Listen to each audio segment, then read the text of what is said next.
고린도후서 4장 13절에서 5장 1절 말씀을 통해서 은혜가 넘칩니다 라는 제목으로 함께 말씀을 나누고자 합니다.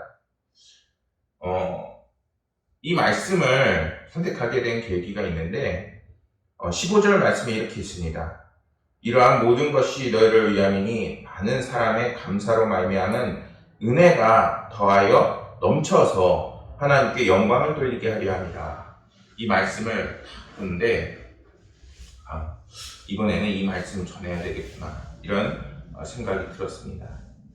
이 말씀을 이렇게 묵상하고 있는데 찬양이 생각이 나는 거예요. 제가 평상시에도 자주 부르는 찬양인데 오직 예수뿐이네를 저는 참 자주 부릅니다.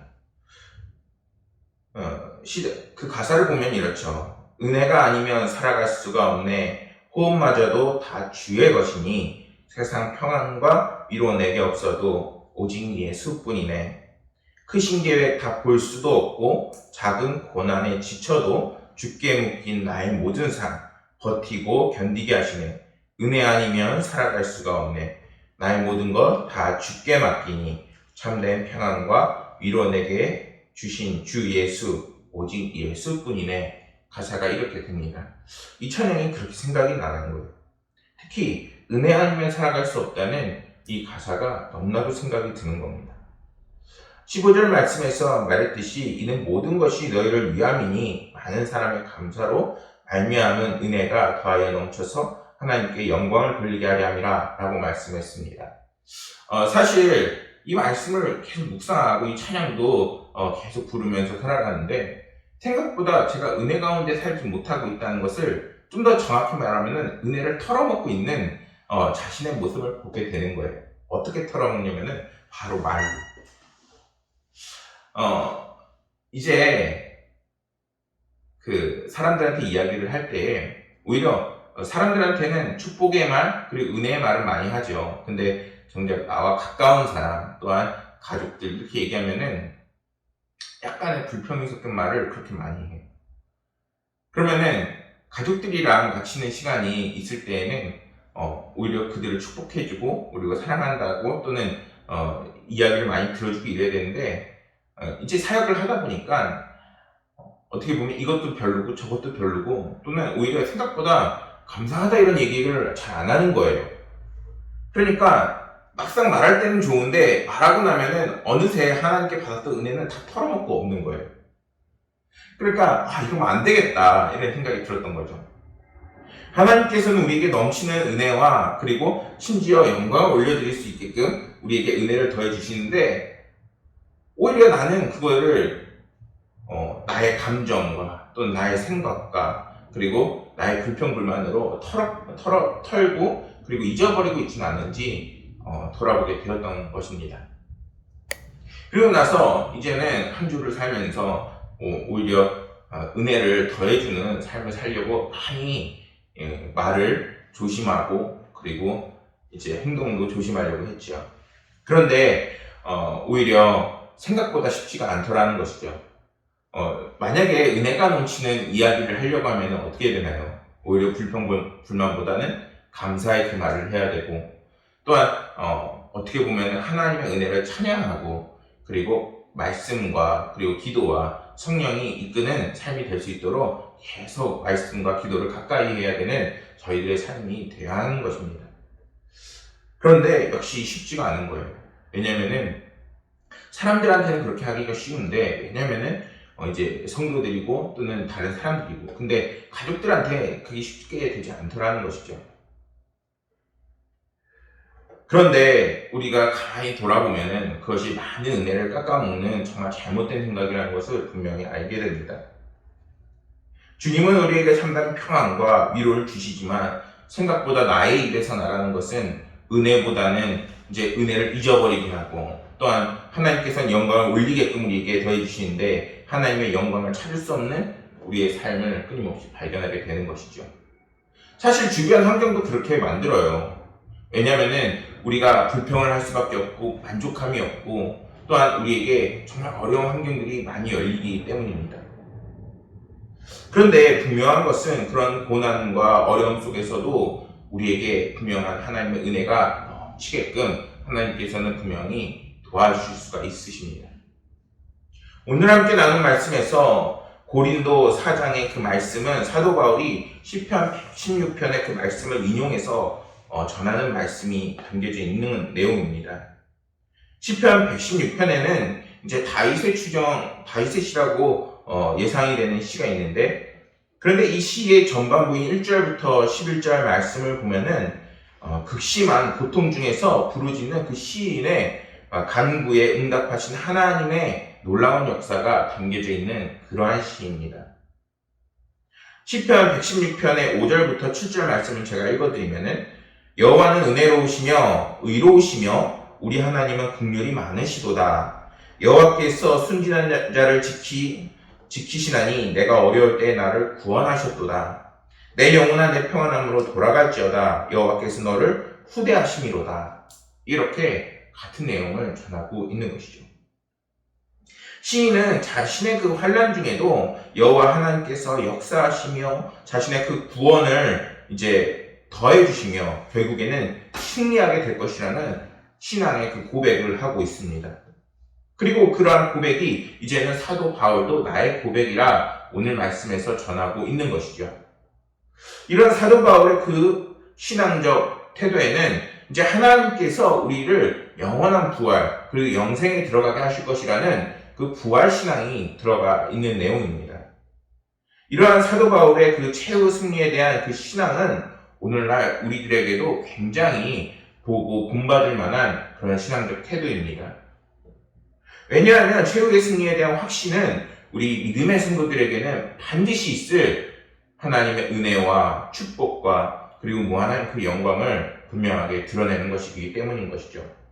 그리고 그것을 통해서 어떠한 고난도 감내할 수 있는 저희들의 그러한 원동력이 되는 것 중 하나입니다. 물론 사도 바울이 이러한 부활의 확신을 단순히 믿음과 신념으로만 주장하진 않아요.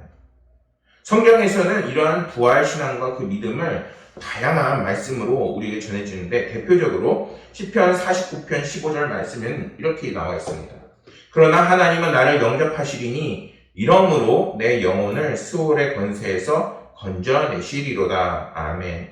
시편 49편 15절 말씀에서는 성경은 하나님께서 하나님의 백성들의 그 영혼을 책임지시고 그리고 지옥으로 가지 않도록 분명하게 이끄시고 도우신다고 분명하게 말씀합니다.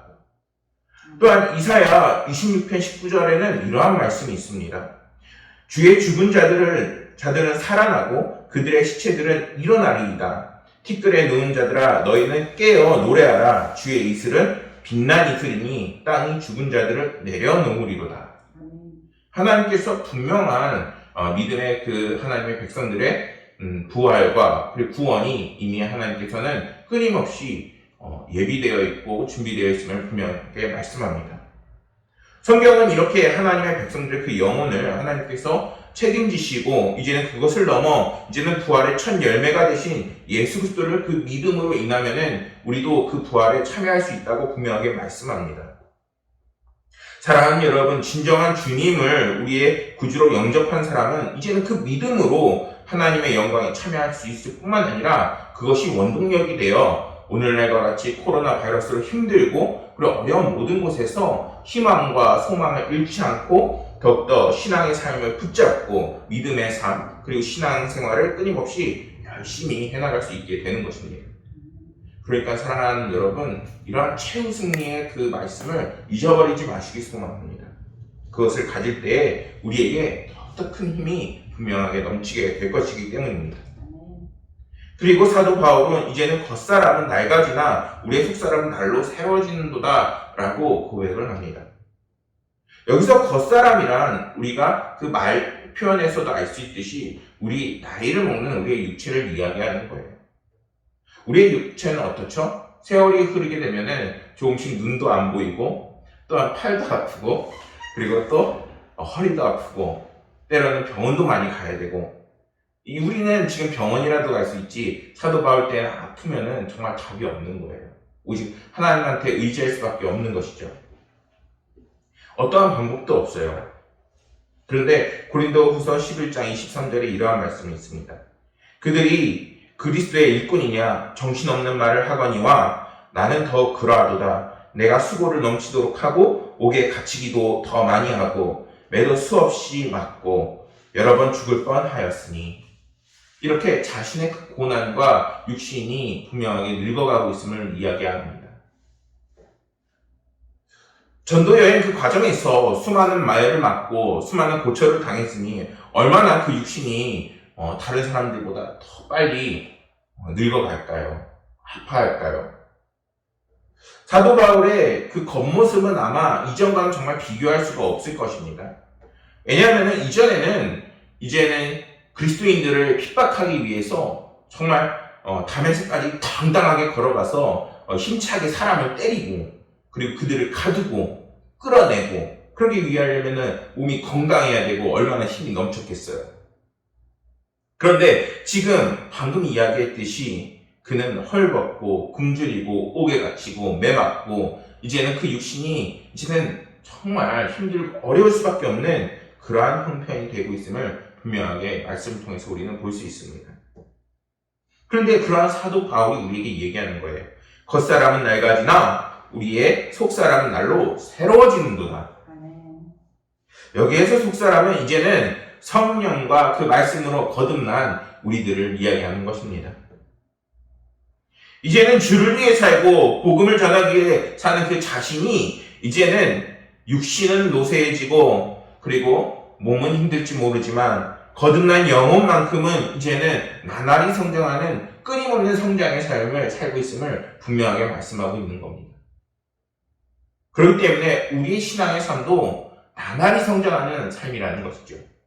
근데 더 은혜로운 것은 그 성장은 우리가 죽을 때까지 멈추지 않고 죽어서도 영원한 영생의 길로 인도하시는 최후 승리와 은혜가 이미 예비되어 있는 그 길인 것입니다. 성경을 보면 시브리서 4장 12절에 이렇게 말씀합니다. 하나님의 말씀은 살아있고 활력이 있어 좌우의 날선 어떤 검보다 예리하여 홍과 연과 그 밑 관절과 골수를 찔러 쪼개기까지 하며 또 마음의 생각과 뜻을 판단한다. 이렇게 분명하게 말씀합니다. 우리의 속사람은 이렇게 하나님의 말씀을 통해서 끊임없이 새로워질 수가 있습니다. 또한 시편 51편 10절 말씀에서는 이렇게 말씀합니다. 하나님이여 내 속에 정한 마음을 창조하시고 내 안에 정직한 영을 새롭게 하소서. 시편 51편 10절의 말씀에서는 우리가 기도를 하고 성령 충만의 그 삶을 살게 되면은 우리의 속사람은 또다시 성장하고 끊임없이 변하는 인생을 살게 된다는 것입니다. 그렇기 때문에 우리는 자신이 과연 주님 안에 있는지 아니면 하나님과 함께 가는 삶을 살고 있는지 지금 그렇지 못한지를 분명하게 알 수가 있어요. 성령은 우리가 기도로 우리의 영혼이 분명하게 채워지고 하나님께서 성장하게 하시는 분명하게 알게 하십니다. 우리가 기도할 때 성령님께서는 우리의 기도를 도우십니다. 그래서 우리의 영혼이 이제는 주님이 주신 신선한 영을 받아들이고 그리고 성령 충만의 그 역사가 이제 하나님께서 우리를 이루어 가시는 것입니다. 그렇기 때문에 우리가 기도하고 말씀 통해서 이제는 우리의 믿음과 신앙생활이 견고해질 수 있도록 끊임없이 우리가 그 속사람이 성장하는 삶을 살아나가야 하는 것입니다. 사실 제가 이렇게 당당하게 말씀을 전하고 있지만 정말 어떻게 돌아보면은 이 말씀 앞에서 정말 당당할 수가 없어요. 왜냐면은 제가 이제 사역을 하고 있는데 사역을 하면서 은혜가 넘치는 그런 말을 많이 하기보다는 사역이 다 끝났어요. 그리고 혼자 있게 되면은 하나님한테 그렇게 불평불만을 해. 이것도 싫고 저것도 싫고 그리고 이것도 불만이고 저것도 불만이고 그리고 그것이 다 끝나고 나면은 하나님께서 다시 충만한 은혜를 분명히 더해주세요. 사실 그렇기 때문에 사역을 유지하고 버틸 수도 있지만 반대로 생각하면 우리 가운데에 끊임없이 해결되지 않고 그리고 그것에 대해서 끊임없이 하나님의 은혜를 갈급해야 하는 모습이 우리 가운데 있는 것입니다. 그런데 많은 사람들이 그것에 대해서 해소를 못하고 해결하지 못하고 살아가고 있어요. 그러면 어떻게 될까요?